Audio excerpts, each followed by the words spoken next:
We're standing at the threshold of 2026, a year saturated with technological marvels and hyperconnectivity that often leaves us breathless.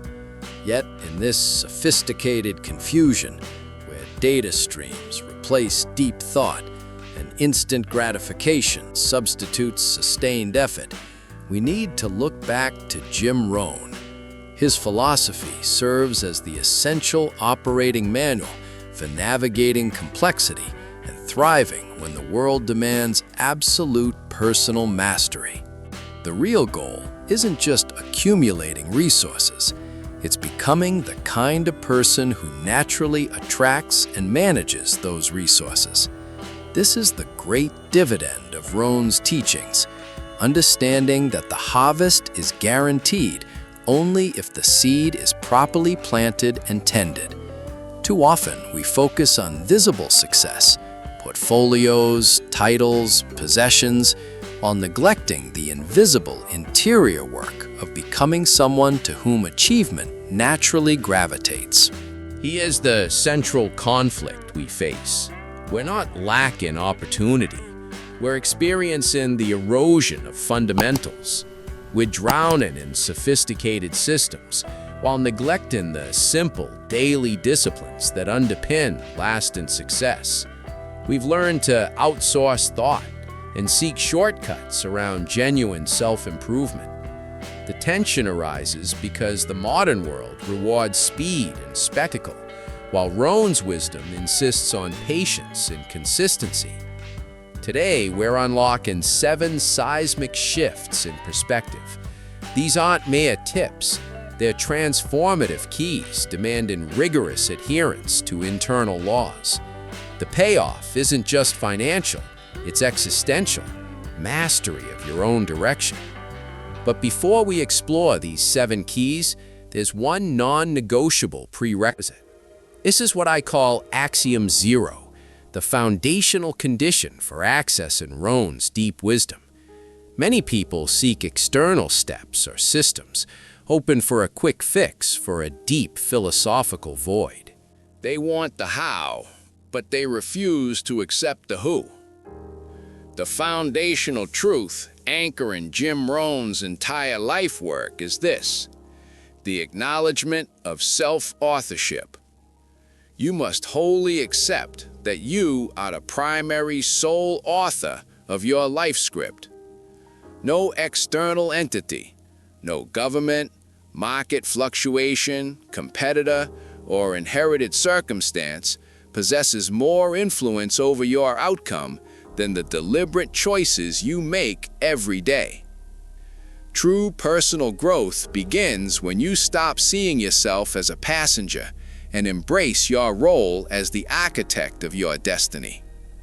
This means abandoning victim language, the blaming of circumstances, the seeking of excuses, the waiting for permission. It demands radical acceptance of total responsibility, not just for results, but for your standards, the knowledge you seek, and the person you show up as daily. This acknowledgement is the ultimate declaration of maturity. Without it, the 7 keys are just fascinating concepts. With it, they become transformative tools. Now let's explore the first key. Your philosophy is your internal compass, the lens through which you see the world.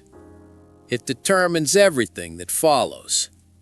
Jim Rohn thought that what you become while achieving a goal is infinitely more valuable than the goal itself. The disciplined person always succeeds where the talented but erratic person fails. Not because discipline generates immediate results, but because discipline changes your internal architecture, making you capable of sustained success. Here's the necessary pattern interrupt in our thinking. Stop focusing on what you get and start focusing on who you must become to receive it. This demands rigorous assessment of daily habits, a forensic examination of where time is being wasted.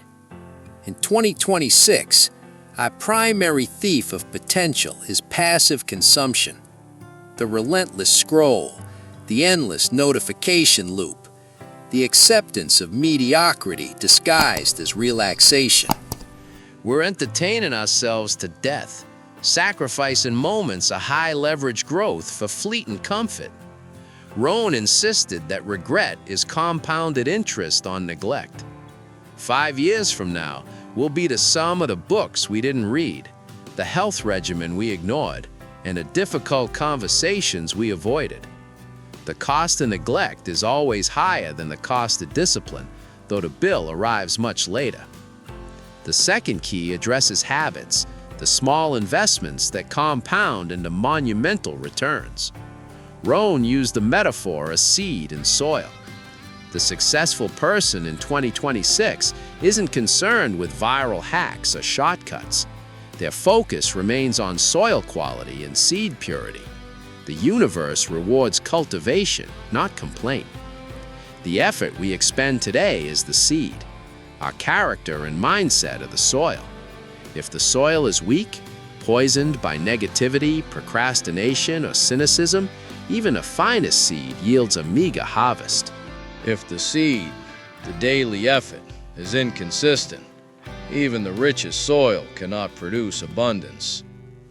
Most people invest extraordinary effort into visible career aspects, yet treat their internal lives with casual indifference. They chase the result without respecting the sacred process of becoming. This philosophy demands forensic examination of where precious time is hemorrhaging. The third key is perhaps the most painful, the philosophy of association and the critical five. Rohn never tired of reminding us that we're the average of the 5 people we spend most time with. This isn't a quaint observation, it's a mathematical guarantee of where your future self will land. If you spend days surrounded by cynics and complainers, your vocabulary will degrade, your ambitions will become whispers, and your capacity for risk will atrophy into fear. It's not massive failure that sinks potential. It's the gentle, constant settling of standards prompted by your inner circle. When friends mock reading a book weekly, question waking up early, or celebrate avoiding effort, they're not protecting you, they're anchoring you. They're setting your life's thermostat to their comfortable, stagnant temperature. The hard truth, growth often requires severe pruning. This isn't about abandoning compassion, it's about protecting your developing philosophy. Ask yourself, are my 5 most frequent companions challenging my assumptions? Are they demanding more of me through their own success and dedication? Or are they reinforcing my worst habits and validating my excuses? Association extends beyond human interaction. It encompasses your informational environment. What 5 sources dominate your thinking? Is it shallow social media churn? Or is it weighty wisdom from serious literature and high-level mentorship? The mind adapts to its diet. If fed junk, it operates sluggishly. If fed depth, it builds mental musculature for innovative problem solving.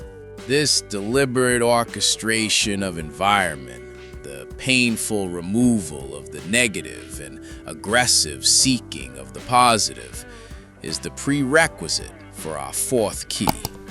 Key 4 provides the internal architecture to sustain external pressure, the mastery over time through focused activity and leverage. Rohn was adamant. The challenge isn't managing time, which is fixed, but managing yourself within time's constraints. Every person, billionaire or beginner, has the same 24 hours. The vast divergence in outcomes is a direct result of priority assigned to high-leverage activities versus low-impact trivia.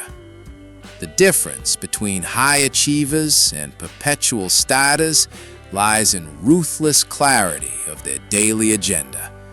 Average people operate on the tyranny of the urgent, responding to every ping, fulfilling every minor request, extinguishing fires created by others' poor planning. The Rohn disciple operates on the necessity of the important.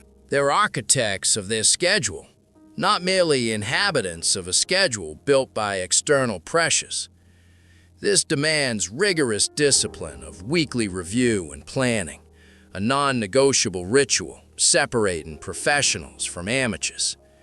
During this period, itemize not just tasks, but potential outcomes. Differentiate between activity filling time and activity creating future value. Spending 8 hours achieving inbox zero is activity. Spending 1 focused hour drafting a compelling proposal that shifts revenue is leverage. One offers temporary relief, the other permanent transformation. The commitment to this key requires resistance to the seduction of minor accomplishment. We must recognize the danger of neglecting minor disciplines. These small daily acts seem insignificant in isolation, but become fate when compounded. 30 minutes of deep work before checking devices, 5 lines of journaling, consistent investment allocation.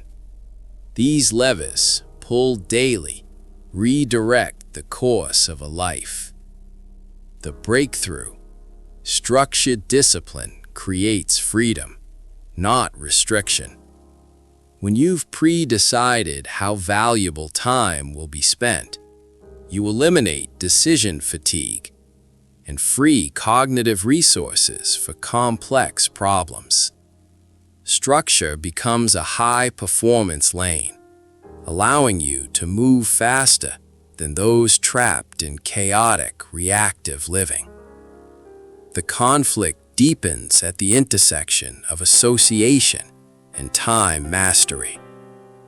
You might meticulously structure time, planning high-leverage activities, only to have your fortress breached by low standards of your associations, an unplanned commitment, casual gossip, a request you can't refuse.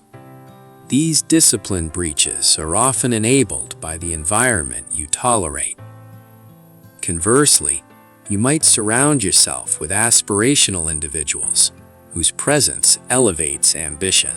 But without time mastery, their high standards only emphasize your chaotic execution.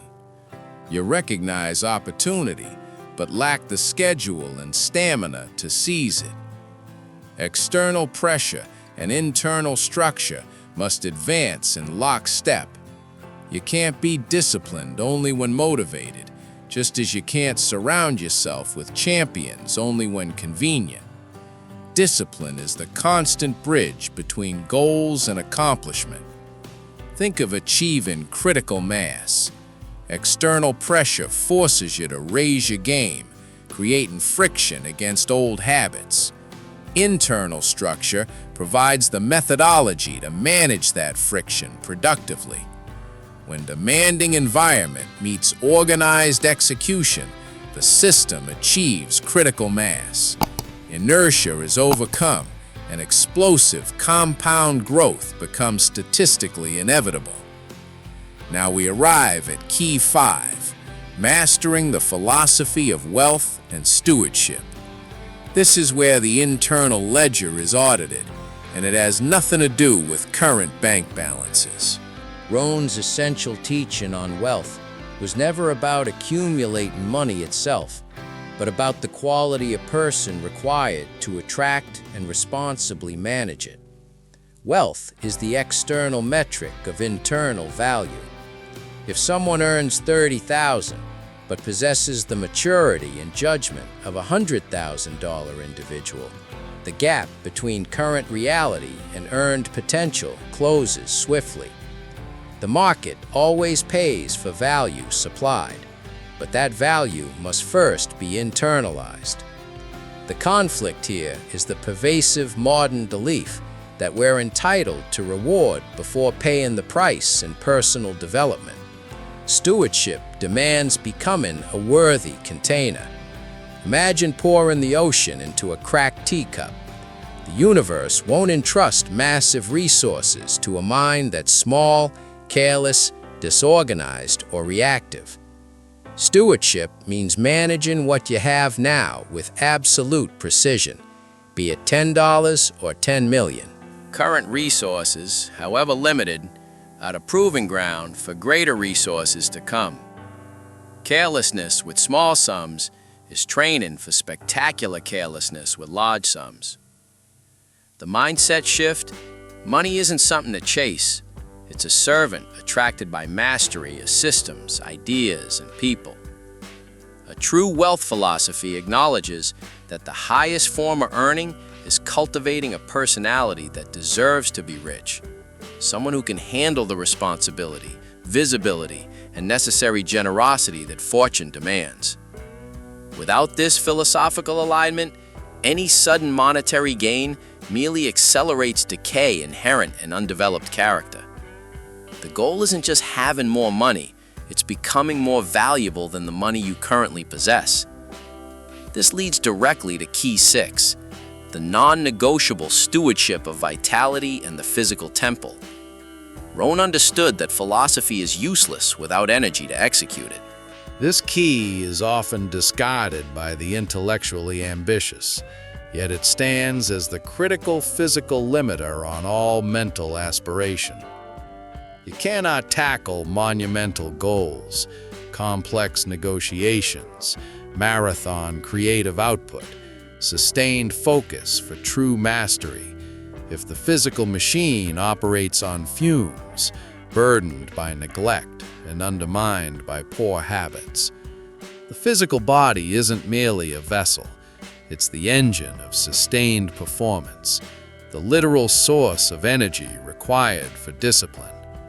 Lack of energy is often misinterpreted as lack of motivation, but frequently it's simply poor diet, stagnant movement, and insufficient rest. The body keeps the score, and a poorly maintained body presents a colossal tax on mental willpower. Think of this key as optimizing your fuel source. When Rohn spoke of working harder on yourself than your job, this included the physical self. How can you be a dynamic leader or a tireless student if energy required to project competence is depleted by self-abuse or chronic laziness? Stewardship of health demands absolute discipline, deliberate nutrition that fuels rather than sedates, consistent movement creating mental clarity and physical strength, and sacred time for deep rest, allowing the subconscious mind to consolidate gains and prepare for the next day's battle.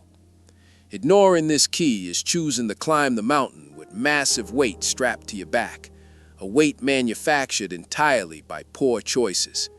The difference between peak performance and perpetual mediocrity is often measured in sleep quality, bloodstream vitality, and nervous system endurance. By establishing non-negotiable standards for vitality now, we're not just adding years to life, we're adding power and quality to every single hour, ensuring the brilliant mind cultivated through study isn't shackled by an exhausted body. Keys 5 and 6 are internal balancing mechanisms. They demand we cease acting as consumers of life and step fully into the role of deliberate creators. They require rigorous honesty about current state and non-emotional commitment to raising the bar.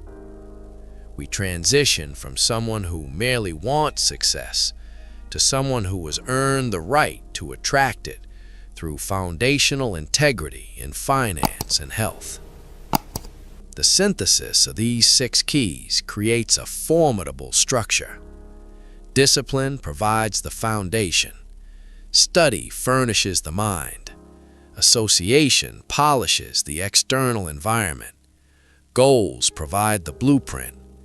Wealth philosophy aligns the magnetic field of attraction, and vitality provides relentless, sustained energy to build. But even this perfect structure remains vulnerable. Something is missing. the entire edifice requires an anchor point, a mechanism of final integration that transcends the daily tactical battle. This brings us to Key 7, the master principle that binds everything together. The daily ledger of value, rooted in absolute personal responsibility. Rohn taught that we must not wish for things to be easier, but wish for ourselves to be better. The daily ledger of value is the relentless, moment-by-moment accounting of whether actions taken today align with ultimate value defined by your goals and legacy. It asks relentlessly, did I perform the valuable action or did I yield to the easy action? When this master key is applied, the 7 keys transition from concepts to a living system. Philosophy becomes the compass point, constantly checked against the ledger for moral alignment. Habits are automatic debit entries, ensuring vital tasks are executed flawlessly. Association is curated based on who adds value and who subtracts. Goal setting transforms from wish list into definitive targets, creating massive positive equity. Learning becomes the investment strategy. Deposit in new knowledge, exponentially increasing future action yield. Discipline is recognized not as punishment, but as supreme self-love. The commitment to pay the full price today to secure tomorrow's profound value. Legacy is the ultimate balance sheet, the final summation of value created through a lifetime of disciplined application. The true measure of Rohn's philosophy is the intensity of daily effort. It's not grand, spectacular effort that changes a life, but mundane, persistent effort applied consistently toward highest defined value. This commitment to the daily ledger of value is the final non-negotiable price for unlocking spectacular potential in 2026 and beyond. This integrated, unwavering focus distinguishes mere philosophy from genuine life-altering commitment. It's recognition that small changes, compounding daily, create eventual, definitive separation from masses who choose ease over excellence. The journey into Jim Rohn's mindset isn't about collecting information. It's about initiating deep, permanent behavioral transformation. The 7 keys, unified by the master key of the daily ledger of value, provide architecture for a life of intentional design. You now possess the framework, the motivation, and the precise instruction set. The time for deliberation is over. The time for implementation is now. The difference between wishing and doing is the discipline of action, applied today. Remember Rohn's ultimate dictum: you can't change the seasons, but you can change yourself. You can't change conditions, but you can change your philosophy and approach. This power resides entirely within you. Don't wait for Monday. Don't wait for the new year. Don't wait for inspiration. Define right now the single most critical non-negotiable action dictated by one of these 7 keys that you neglected yesterday. It could be 5 minutes of disciplined reading, writing down a specific, measurable goal, or initiating a conversation with a mentor you admire. Commit to executing that single, valuable action within the next hour. This is your philosophical starting gun for 2026. Begin to amass value, deposit effort, and enforce your discipline. The magnificent harvest isn't guaranteed by merely listening, but by the relentless daily act of sowing. The path to an unlocked life of exponential growth is built one valuable action at a time. The world awaits the person you choose to become. Start building that person now.